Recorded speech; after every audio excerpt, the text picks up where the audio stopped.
décennies qui étaient prises au Maghreb en nous demandant l'autorisation. Hein, quand Hassan II a fait l'alternance, qui était une très bonne idée à la fin, il ne nous a pas demandé avant. Quand les Algériens ont annulé le deuxième tour des élections municipales qui auraient pu voir les dictateurs, ils ne nous ont pas demandé. Si, on a dit des choses à chaque fois. À chaque fois, il y a eu des réactions plus ou moins bonnes, plus ou moins fines, mais ils ne nous demandent pas avant. On ne gère pas. Oui, puisqu'on ne savait pas. Bah oui. On ne gère pas. On ne gère pas. Une partie des polémiques sont fondées sur une sorte de... Et pourquoi on entretient cette idée? D'abord, c'est un peu par vanité, pour faire croire qu'on a encore plus d'importance que nous avons. Et c'est aussi parce que certaines personnes nous appellent à l'aide pour de vrai, sincèrement, même si on n'a pas les moyens. Et aussi parce que dans certains de ces pays, ils ont besoin de pouvoir dénoncer les prétendues manœuvres de la France, parce que c'est un combustible de la politique intérieure du pays en question. C'est d'ailleurs pas le cas en Tunisie. Bon. Donc moi je reviens à mon idée qu'il faut se demander ce qui peut être fait d'utile. Quels sont les leviers? Et ce que demande Quels sont les nouveaux leviers? Je pense qu'il y a des leviers européens. Par exemple, la Tunisie avait commencé avant à négocier ce qu'on appelle le statut avancé dans les relations avec l'Union européenne. C'est-à-dire que ça permet quoi concrètement? Ça facilite les échanges commerciaux, les exportations, ça permet d'avancer plus vite dans le volet politique, le volet économique et les échanges entre les sociétés, notamment les visas et les coopérations. Dans les relations avec l'Union européenne. Donc l'Europe pourrait dire c'est une occasion pour consolider le processus démocratique de transformation qui n'est pas fait encore. Il ne faut pas commenter cette entre guillemets révolution comme si elle avait abouti, qu'elle était stabilisée. On va entendre tout à l'heure un ministre qui va nous dire que c'est en transition et c'est pas terminé évidemment. C'est ça. Moi de toute façon je pense que sur tous ces points il faut commencer par se dire qu'est-ce que nous demandent les Tunisiens. Les différents Tunisiens, les différentes forces politiques. Mais au-delà, est-ce qu'on commence? C'est pas à nous à dire on va vous envoyer des experts. Il y a une contradiction énorme. Je sais que c'est un sujet qui vous a toujours agacé, mais il y a une contradiction pour un citoyen. Non, je finis. J'arrive à ce qui doit vous agacer. En France, on a toujours dit les droits de l'homme, c'est notre chose. Nous sommes le pays des droits de l'homme. Et on s'aperçoit quand même à chaque fois que la France s'accommode assez bien parce qu'au nom de, on discute avec des chefs d'État. Finalement, les droits de l'homme passent toujours après. Et au bout du compte, est-ce qu'un jour, il ne faut pas faire preuve de lucidité et dire c'est fini, on est dans la réelle politique, on défend nos intérêts comme d'autres, les droits de l'homme, c'est bien, mais finalement, c'est Obama qui en parle le mieux aujourd'hui. Peut-être qu'il faut lui reprocher de recevoir le dictateur chinois. Non, mais quand il fait une phrase et que ça oblige pour la première fois. Dans 15 jours. Non, mais quand il dit à Hu Jintao, finalement, il oblige à dire qu'effectivement il y a des progrès à faire, il n'oublie pas les droits de l'homme. Donc qu'est-ce que c'est le bon? Qu'est-ce que c'est le bon? Vous voulez qu'on l'écoute? On peut l'écouter. C'est pas la peine, ça va retarder. Alors, simplement, Gabriel, est-ce que les droits de l'homme, il faut arrêter de dire la France, c'est les droits de l'homme et en faire des tonnes sur ce sujet? Elle est passée par pertes et profits. Il n'y a aucune politique réaliste aujourd'hui qui puisse faire l'impasse sur les droits de l'homme. Par contre, c'est mensonger de dire que les droits de l'homme vont être notre seule politique ou au centre de notre politique. Ça sera un arbitrage entre différentes choses. Et c'est prétentieux de dire France, patrie des droits de l'homme. Après tout, historiquement, l'Angleterre a fait des choses avant, on n'est pas les seuls.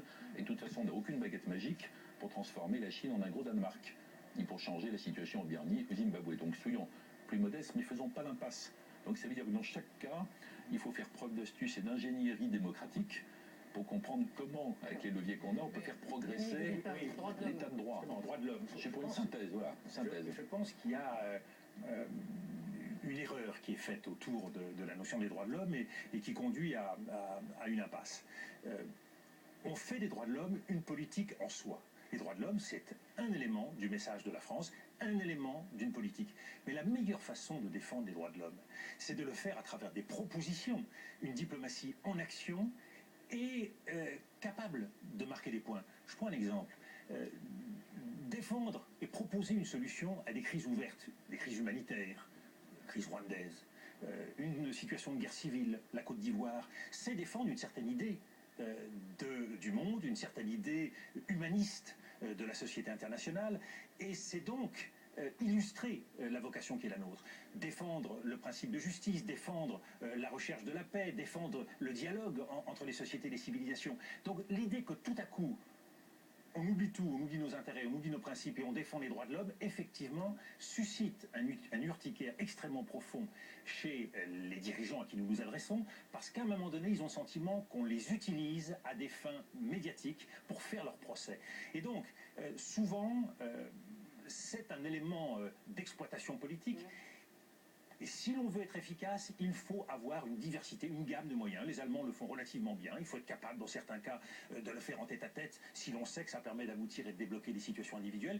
Mais la meilleure façon, c'est non pas d'avoir un intermède droit de l'homme, c'est que toute notre diplomatie soit nourrie par cette obsession qui est celle de défendre nos principes de paix, de justice, d'un nouvel ordre international. Alors, je crois que c'est davantage ça qui constitue l'essentiel du message de la France, que de se faire donner bonne conscience en ne choisissant pas le moment et les circonstances qui nous permettent d'être efficaces sur ce Alain va plan. intervenir parce qu'il est agacé, mais je voudrais qu'on écoute Ramayad. Elle était secrétaire d'État aux droits de l'homme. On se souvient d'un certain voyage en Tunisie. Et elle nous dit comment elle aurait réagi aujourd'hui si elle avait été encore en charge de ce secrétariat d'État. C'était pas facile, hein. C'était dans une certaine solitude, ce qui développait chez moi le sentiment d'être un peu, d'être un peu assiégé, d'être un peu en terrain miné toujours. Des fois, ça m'empêchait de dormir. Vous savez, si on est ministre des routes, qu'on construise les routes ou pas, ça vous empêche pas de dormir. Mais aux droits de l'homme, c'est la vie humaine des hommes et des femmes qui est en jeu.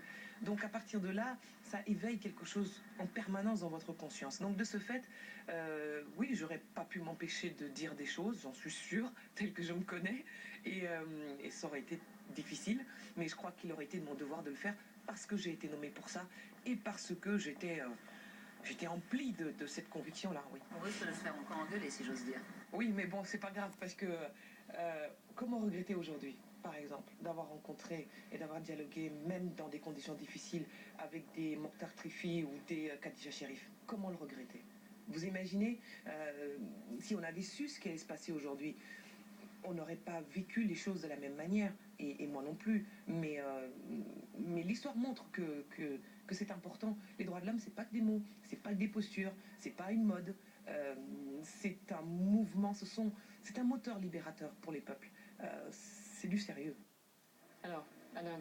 Mais quand je l'écoute, je trouve que c'est très sympathique. Je trouve qu'elle parle de façon très positive de ses propres réflexions sur son propre rôle. Et qu'elle a de très bons sentiments à exprimer. Non, mais maintenant, s'il s'agit de faire des propositions concrètes sur... Et maintenant, qu'est-ce que les Tunisiens attendent de nous? Qu'est-ce qu'on leur propose? Je voudrais qu'on reste sur cette histoire de droits de l'homme. On ne lui a pas posé non plus la question. Je voulais juste qu'on revienne sur cette idée des droits de l'homme qui était quand même au cœur. Est-ce que il y a eu une phase. Bernard Kouchner est parti, le secrétariat d'État a disparu et on se dit, ben voilà, c'est fini. Il y a eu une première phase, visiblement en 2007. Il y a eu une première phase droits de l'homme avec nomination de Bernard Kouchner, avec choix de Ramayad, ce qui était un très bon choix pour le secrétariat d'État aux droits de l'homme, avec l'expédition pour récupérer les infirmières bulgares au nom des droits de l'homme, etc.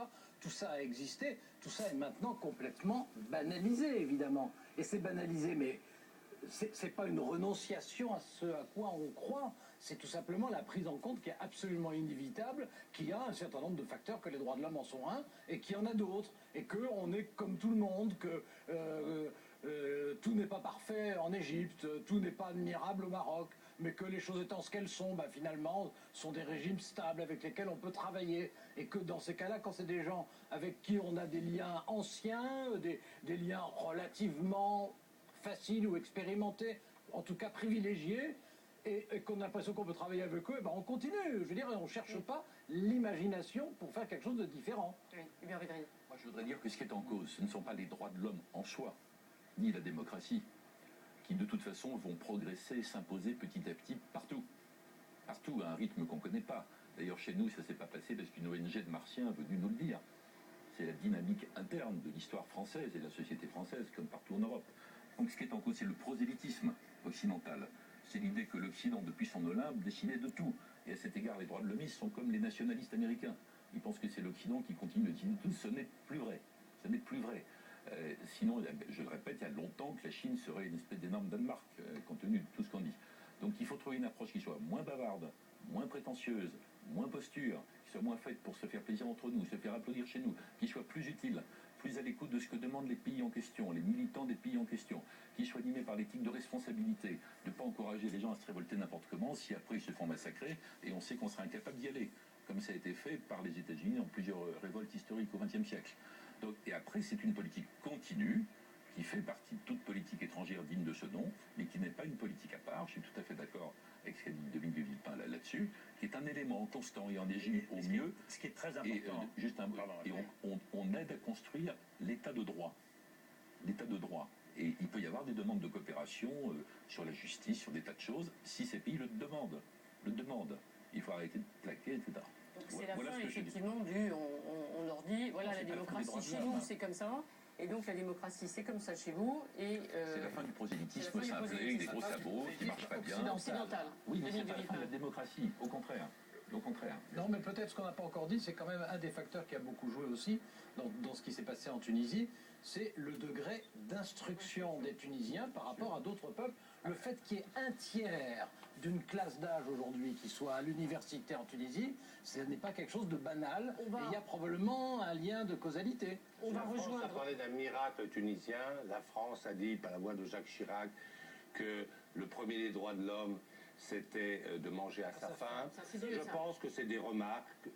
Hubert Védrine a dit qu'il fallait une diplomatie moins bavarde.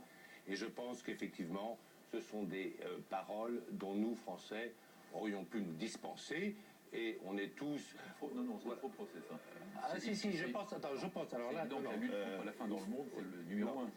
Ça n'a rien de choquant, ça. Oui, C'est un faux Hubert procès, Védrine, ça. ce que je veux dire, c'est qu'il y a Faux une procès. dérive... Attendez, il y a une dérive autoritaire, En puis Tunisie, mais... une dérive mafieuse du régime que la diplomatie française n'a pas vu venir, n'a pas condamné. Les Américains ont été un peu meilleurs que nous, il faut le reconnaître. C'est dommage, les Américains ont été meilleurs comme que si la France nous. gouvernait le Maghreb. Et Est-ce qu'on peut ensuite, aller au-delà? Voilà. Hillary Clinton, Oui. des Émirats, a quand même passé un coup de téléphone au chef d'état-major de l'armée tunisienne Quel jour? en lui disant... Quel jour? C'est ce qui a fait visiblement balancer très important. l'affaire le jour, et ça fait partir Mais ça, Mélanie, c'est- parce qu'elle a donné Alors, son soutien. Elle a dit, sans- ne tirez pas sur la au-delà. Russie. L'année avant. Question. Oui, mais c'est un coup de téléphone qui a été très important. Donc qui j'ai a été bien passé compris par Hillary ce que Clinton. disaient l'un et l'autre. Les deux, au moins, vous êtes d'accord sur le point. Les droits de l'homme, c'est une partie d'un ensemble de diplomatie. Il faut arrêter d'en faire quelque chose d'emblématique et de... Comment vous avez dit un peu... C'est une partie d'un ensemble, mais qui doit être constamment Constamment se répéter. une préoccupation et une question que se pose la Ouais. diplomatie française. Ce qui n'est pas acceptable pour les Français d'une manière générale, et pour moi non plus sur le plan diplomatique, ce qui n'est pas acceptable, c'est de s'installer dans le confort de certitude et de justifier l'inacceptable. La France, c'est le pays qui doit se poser des questions, et ce que nous aimons dans le rôle de notre pays, c'est sa capacité à toujours être en pointe dans le renouvellement de ces questions, dans cette inquiétude, dans le travail de conscience que nous faisons par rapport au monde. Donc nous n'avons pas à être contents, satisfaits, mais au contraire à accompagner un mouvement qui doit aller vers un ordre meilleur. Je prends un exemple qui est celui de la Côte d'Ivoire aujourd'hui, qui nous interpelle. Voilà un pays où il y a eu une élection présidentielle.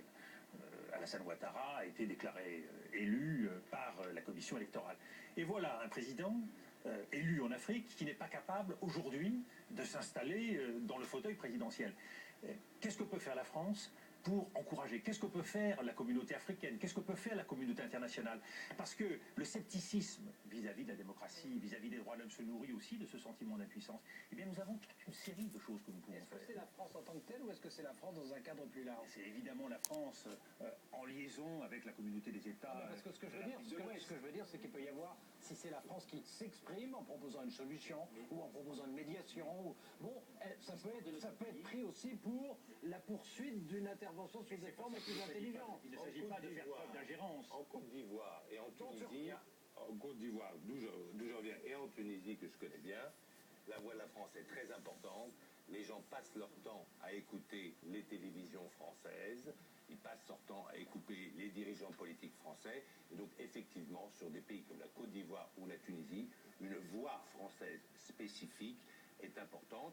Je regrette un petit peu, mais sans vouloir effectivement être méchant, parce qu'il faut essayer de progresser dans cette diplomatie française. Je regrette effectivement qu'on peut dire que la voix de la France sur la Tunisie, et notamment sur la dérive d'abord autoritaire et ensuite mafieuse du régime, a été insuffisante. Il faut le dire. compris, Renaud. Mais justement, j'aimerais montrer